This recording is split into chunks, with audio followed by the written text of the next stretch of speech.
You're watching BreakThru News. I'm Charlotte Thun-Hohenstin, and you're watching BreakThru News on BTR Today. Today we're looking at how our man-made environment, streets, neighborhoods, buildings affects the lives of those within it and where the future of cities is going. Joining me in the studio is David Burney, the chairman of the board for the Center for Active Design and professor at the Pratt Institute. And joining us virtually all the way from Copenhagen is Jeff Reesum, a partner at Gale Architects. So I just want to start off by saying I think this is actually a really important conversation to be having right now, because we've passed a really crucial tipping point in human history. I think in 2007 was the first time when more people actually living in urban areas than rural. So, and the trend's continuing. And the trend is continuing. So here on now, however our urban environments are going to affect us is going to be pretty important. What's interesting about both your work is the Center for Active Design and Gale Architects both aim to put the human experience and a human sense of well-being at the center of architecture and urban planning. So that's why it's so exciting to get both of you in on this conversation. So thank you very much for joining me. Pleasure. Thank you. David, I'll start with you. So just the basics, how does the layout of a city, the design of our surroundings impact our well-being? I think most people probably immediately think of being able to walk around as a helpful thing, but what other things do we not think about? If you think about the sort of early days of the city and towns, or the early days of urbanism, modern cities have gotten much better at some basic fundamental things like a safe potable water supply, good sanitation, light and air into the streets, access to parks and so on. So I think our city design has advanced a lot since some of the cities of the early 19th century, where there were a lot of communicable diseases around. But today we face a different type of health issue in our population, and as you know, after smoking, obesity is the second most serious health problem, and it's global, it's everywhere. And it's partly to do with nutrition, that we don't eat the right kind of food and we eat too much high calorific food, but it's also about the other side of that energy equation, where we don't expend enough energy, and a lot of that has to do with the car, and quite frankly a lot of it has to do with the way architects and planners have designed our environment. Everything is so sedentary. We go everywhere in elevators and lifts, we drive in everything, we take the moving walkway at the airport, so we're expending less and less energy. So one great thing about cities, I think, is their walkability. It's easy to walk, it's easy to bike.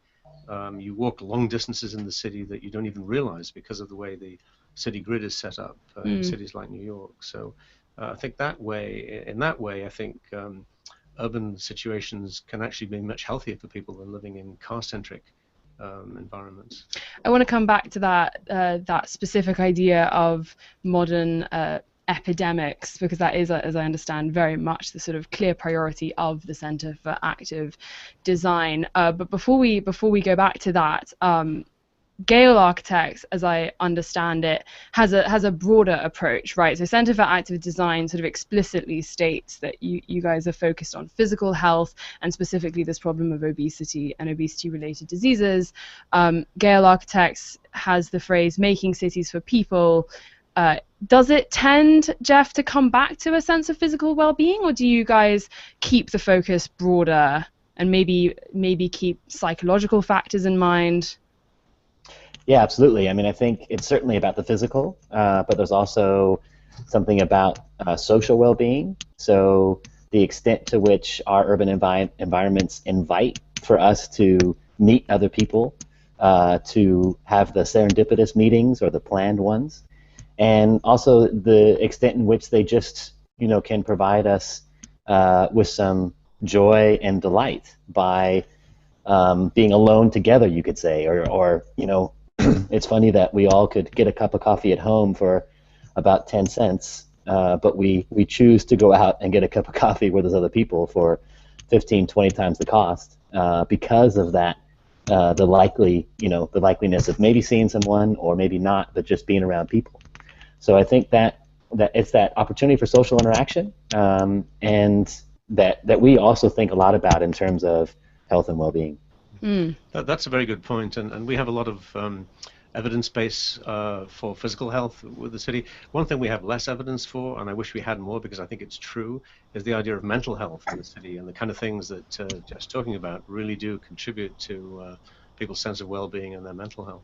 And there are studies that link higher levels of optimism to life in the countryside than life in the city. But let's go back and just briefly touch on this idea again of obesity and how urban planning can address these issues. Do you think that they often get left behind? Because I think the idea of urban planning, because I think we're bombarded nowadays with products, with media about calorie cutting, fat-free, sugar-free, and on one level it makes sense given that it is a growing problem and continues to be an increasing problem.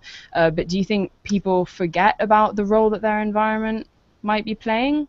Maybe it's something that because as an individual you don't really have much control over. So, well, there is this focus on health, obviously, and you're constantly being bombarded with pressure to go to the gym and we'd like to think that a well-designed urban environment doesn't require people to be conscious of it all the time. We'd like people to be more active and more mobile in a seamless way just as they go out about their everyday business. So transit is very important. If you're living in a city, you're probably doing multimodal transit. You're probably walking to the subway or the bus and then going to the bus to your workplace.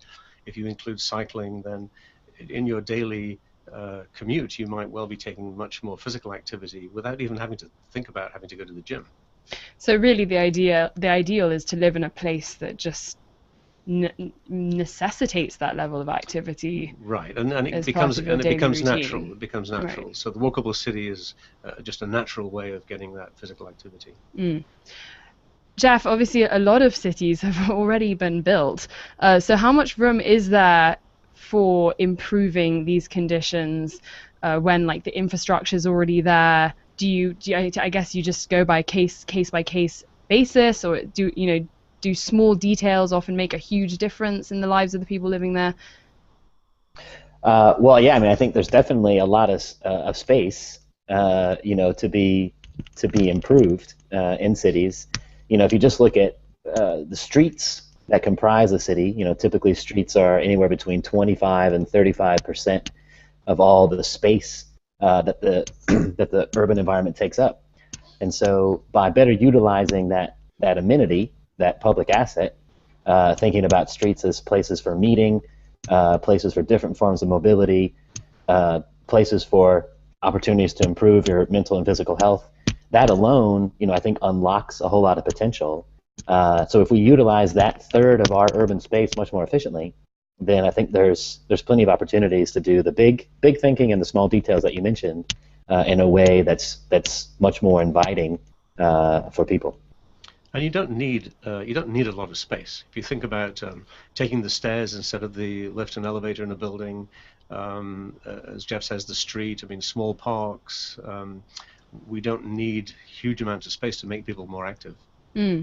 So it's really just being thoughtful with what you have. Indeed. And adapting that. Well, we are going to take a very quick break. We'll be right back in a moment after this quick excerpt from the latest episode of Live Studio featuring Challenger.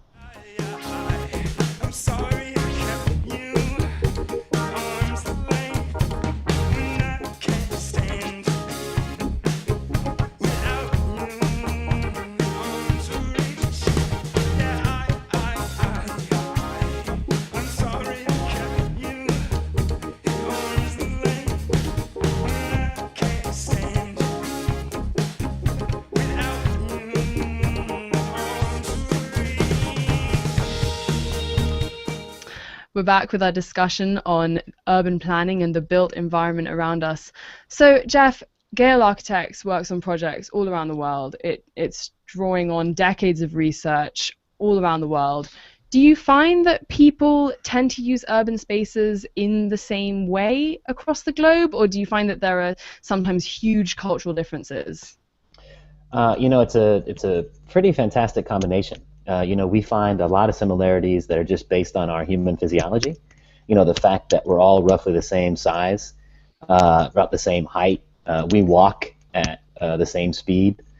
Our eyes and our ears, all our senses function in the same way, regardless of what culture we're in. And these things all really matter in terms of how we perceive our environment. So a lot of things that make us comfortable, that make us feel welcome and safe, those things are somewhat universal. Now there's another layer on top of that that's much more cultural. Things that depend on the climate of the place or certain cultural norms. If we go out alone or together, or our idea of our personal space, how close is it allowed to get to someone else, with if they're a stranger or if they're someone that you know. So Could you give an example? Could you give an example of two very, very different urban lifestyles, like what you're talking about?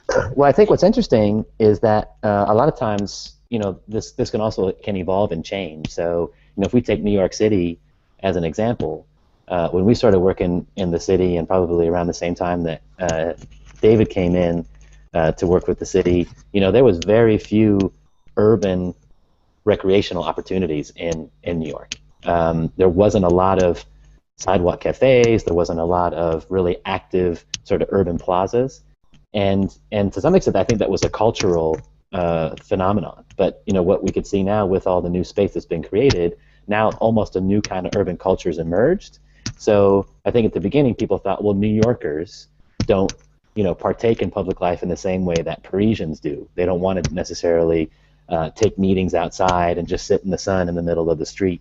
But that culture's evolved and changed. So I think it's funny to think about what things are very fixed in the culture and what things can evolve if we invite for it. The one thing I've certainly, like Jeff, traveled all over the world, and you see different cultural differences. But the one thing that is common to everybody, I find, is food. And Holly White, who founded Project for Public Spaces, who did a lot of research on urban spaces, he always said, if you want people, just put out food.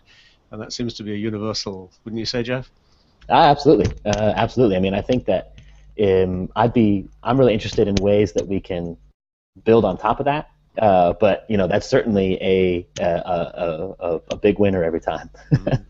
Certainly in college, if you wanted people to show up to an extracurricular activity, the answer was free food. That's true of community meetings too. Well, okay, so David, like Gale Architects, Center for Active Design works with public sector and private sector, which I guess makes sense, especially for a lot of public projects. Do you notice often differing approaches on the whole? Or does everyone kind of get behind the same ideas pretty easily? Well, I think one of the challenges with this, and Jeff probably can share this too, is just the level of collaboration that you need.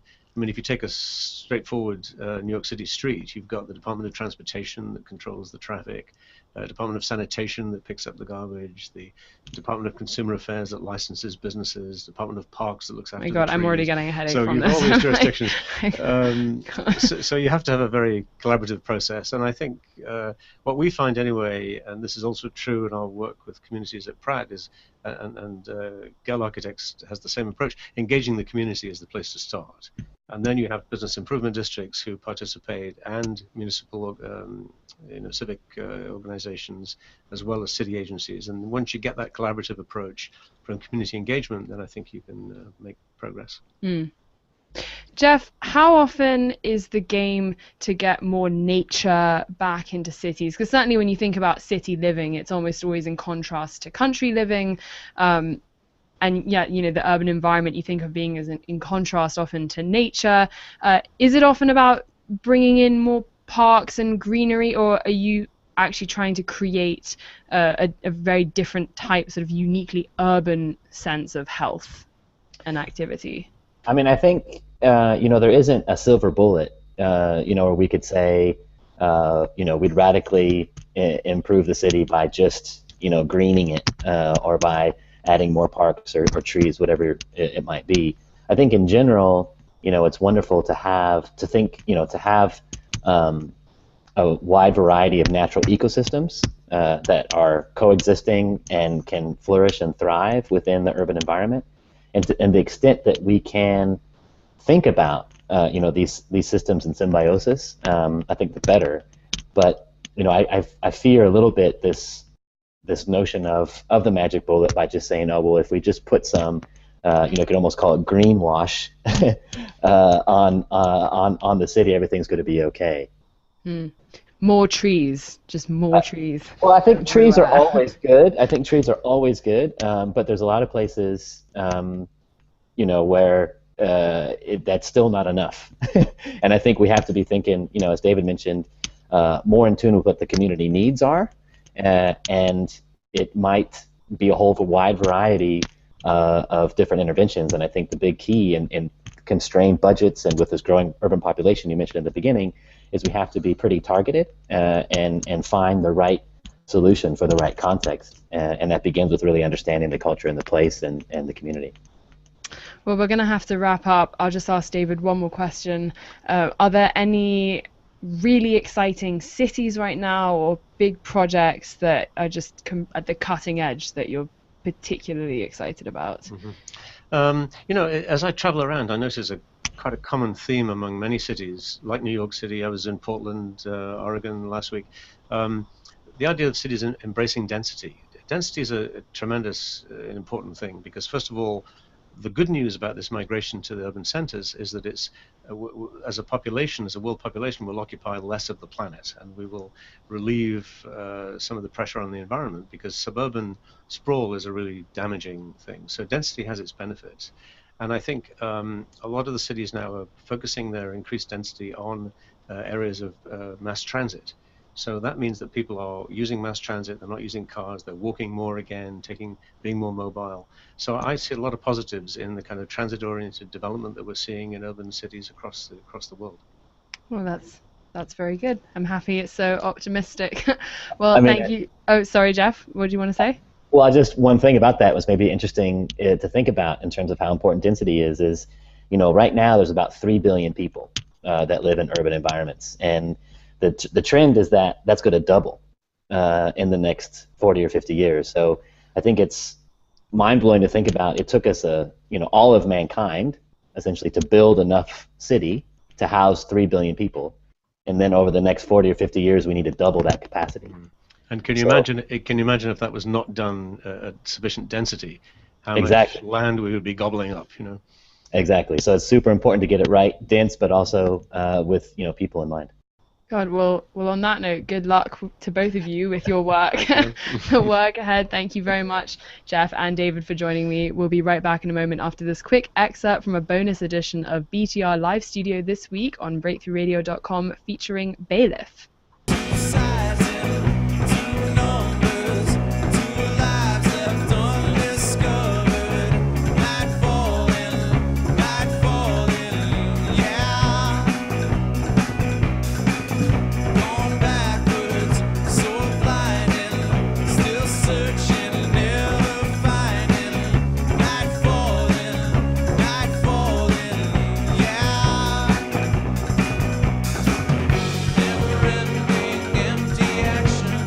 Thank you everyone for tuning in. I'm Charlotte Thun-Hohenstin, and this is Breakthrough News, your window into today. Be sure to check out BreakThruRadio.com through the weekend for our continued Emotion Week coverage, including a comprehensive history of emo.